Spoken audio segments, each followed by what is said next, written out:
frightens me now.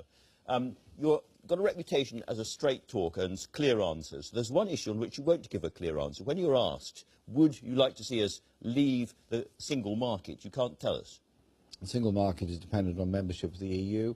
What we've said all along is that we want a tariff-free trade access to the European market and a partnership with Europe in the future. But to be absolutely crystal clear, we leave the single European market because we leave the EU. The two things are inextricably So we have to leave linked. the single market. Yes. Okay, and that's so clear. the question is then the kind of trade relationship in the future, and we've made it very clear we want a tariff-free trade access with the European market. Some of your colleagues have also made it clear that to get that, you'd have to accept some version of free movement of people once we've left the EU, a different free movement of people, but some kind of free movement of people. I think we made that clear during the election, that quite clearly there are a lot of British people working in Europe, a lot of European people working in this country. We would do two things. One is guarantee the rights of EU nationals to remain here, including a right of family reunion, and we would expect the same to be done across Europe. And obviously, skills are needed on both sides of the channel. I mean, you look at any major company in Britain, they require European skills as they do British skills on their side. BMW, for example, and many others. So we're outside the EU, but to get full access to the single market, we accept that there's free movement of people coming from the EU to us and vice versa. Well, it would be a managed thing on the basis of the work required.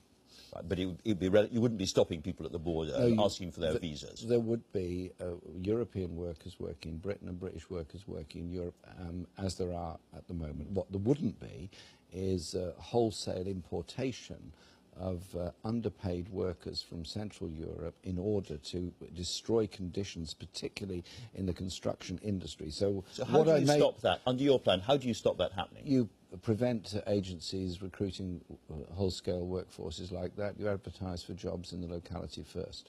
But you don't, to be absolutely clear, you don't stop people coming from Latvia or Poland who want to come and work here. You don't stop them at the airport or the border and Listen, say, they would come here on the papers. basis of the jobs available and their skill sets to go with it. What we wouldn't allow is this practice by agencies who are quite disgraceful, the way they do it. Recruit a workforce, low paid, and bring them here in order to dismiss an existing workforce in the construction industry, then pay them low wages. It's appalling. But and the only people who benefit just are going back companies. to my original question, would you allow everybody who wanted to come here, or would you stop them at the ports and airports? As I said, and we said during the election, it would be on the basis of the economic needs and skills required. And so, for example, we don't need any more plumbers, you go home The again. need for nurses, for example, is huge, and we now have a problem of nurse shortage because the number of Polish nurses who've either gone home or not coming.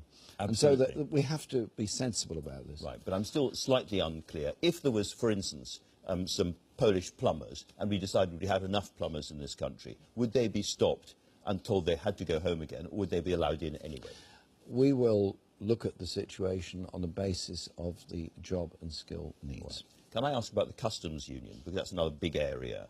Is your current thinking that we could stay inside the customs union, or we have to leave the customs union entirely? I'm looking to do an agreement with the European Union on tariff-free trade access and, of course, on trade relations with the rest of the world. Now, what's interesting is the EU have said quite clearly, and I think quite rightly, that they would only do trade agreements, new trade agreements with countries that sign up to the Paris Climate Change Accord.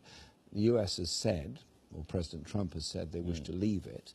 Therefore, that calls into question the whole of this government's strategy on a one-off trade deal with the United States, which sounds awfully like the Transatlantic Trade and Investment Partnership to me. Coming back to the Rebecca Long-Bailey remark about having your cake and eating it, I mean, there is a choice to be made about the customs union. Inside the customs union, we have more access to European markets than outside it. But if we don't leave it, then we can't make these free trade deals around the rest. So basically, on which side of the fence do you jump? We have to make a judgment on that. We haven't jumped on either side of that fence. But again, the customs union is part of the European Union. We could have a bespoke trade arrangement with the European Union which says that we would have broadly similar trade arrangements with other parts of the world. Personally, I would want to strengthen the human rights element, which is there in the European Union trade agreements. I would want to see that stronger.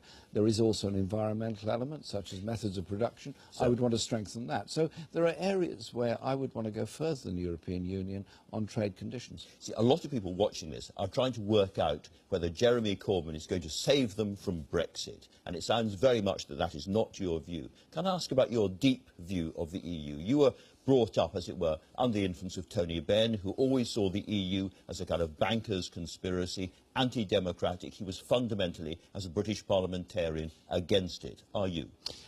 I was against the principles of a lot of the free market points of the European Union, hence my disagreement with the Maastricht Treaty and what Margaret Thatcher was doing, which was essentially to promote a deregulated free market across Europe. On the social Europe and the social conditions of Europe and the workers' rights across Europe, strongly supported them. Listen, I've probably been in the European Parliament in Brussels numerous times over many years discussing those very issues. I campaigned for a Remain vote in the referendum on the basis that we wanted to protect those rights and conditions, but the European Union could not and should not continue with its policy of trying to oppose state subsidy of industry. And I just want to see a regulated market. That was my point. However, the referendum is what it is. We have that call now. I want to see a positive partnership relationship with Europe in the future. A lot of people in this country are burdened by high levels of debt because of the student loans they've had to take out. And you said shortly before the election, quotes, "I will deal with it." What did you mean by "I will deal with it"? It was in the context of an interview with the New Musical Express and an interview I also did with the Independent, in which I pointed out there was a massive overhanging debt that many people dealt with. I recognised it was a huge burden. I did not make a commitment we would write it off because I couldn't at that stage. I pointed out we'd written the manifesto in a short space of time because it was a surprise election, but that we would look at ways of reducing that debt burden, recognising quite a lot of it is never going to be collected anyway, and try and reduce that level of burden. But the point we absolutely made was that we would abolish the student debt from the time we were elected, and were we now in government, we'd be taking measures to ensure that the 2017-18 students did not pay fees, or we would reimburse them if we couldn't get the legislation through in time. That bit I completely understand. And we were completely clear about that. But if you're a young voter and you heard those words, "I will deal with it," you might have thought, Jeremy Corbyn is going to relieve me of my debt, but you won't. What I said was we would deal with it by trying to reduce the burden of it. We never said we would completely abolish it because we were unaware of the size at that time. John McDonnell has established a working party to look at this policy, and we will be making a statement on it in the near future, which will set out what our plans are for the future. I must move on to BBC Pay, the other big story of the day. I thought you were going to, yes. Yes. You'll have seen the letter from all my female colleagues to the BBC's Director General. What is your message to the BBC about that? I would sign the letter with them. I think the BBC needs to look very hard at itself. The point you made in the press discussion earlier about the treatment of older women in the BBC is, I think, a very important one. But also this gender pay gap is appalling. We would insist on a strong gender pay audit of every organisation, and we'd also look at a 20-to-1 ratio between the chief executive and the lowest paid staff in every public sector organisation. And the BBC is very much public sector. The pay ratio might have a big effect on sort of famous actors like Benedict Cumberbatch and people who at the moment BBC licence payers want to see in top-level dramas and films made by the BBC. Would the 20-to-1 pay ratio affect people like that? If he's employed directly by the BBC, yes. If he's employed by somebody else, that's a contractual matter between the BBC and somebody else. But I do think the BBC, which is a wonderful organisation, and I actually support it, I support the renewal of the Charter, I think it needs to look at itself, because the levels of pay are quite astronomical. The pay gap, rather, is astronomical. And do you think that there needs to be more legislation on the pay gap across the piece? Absolutely. We need to have a gender pay audit done in every company. We need strong imposition of equal pay legislation across the piece. There's about a 20% gender pay gap in Britain, but there's also the question of promotion of women. And it's not just at the top level. That gets all the news. The BBC gets all the news, big companies get all the news. What about those working in the National Health Service, those working in local government, those working in small companies where the women know they're being paid less than a man doing more or less equally the same job? That's the area of discrimination that is so serious within our society, and often the loss of women's career progression opportunities when they take time out for having children in their late 20s or 30s, come back and suddenly find the man they've been working alongside a year before has shot up the scale somewhere else and they're left behind. OK, can I turn to another issue? Hilary Armstrong, former Labour Chief Whip, has said on BBC's Westminster Hour that people from your constituency went to Tony Blair in the old days and said, that Jeremy Corbyn, he's always rebelling against the Labour leadership, we want to deselect him. And Tony Blair said, no, no, we're a broad church, I want to keep Jeremy Corbyn inside there. In the same spirit, will you call off the dogs on reselection now? What Hilary Armstrong seems to forget is that the selection process is done by party members. Yes, I was challenged once or twice during that period for reselection as the Labour candidate for Islington North, and obviously I was reselected on all those occasions by the members of the party. There was a trigger ballot, there was a vote, I was reselected. So there's no great thank you to Tony Blair on that one?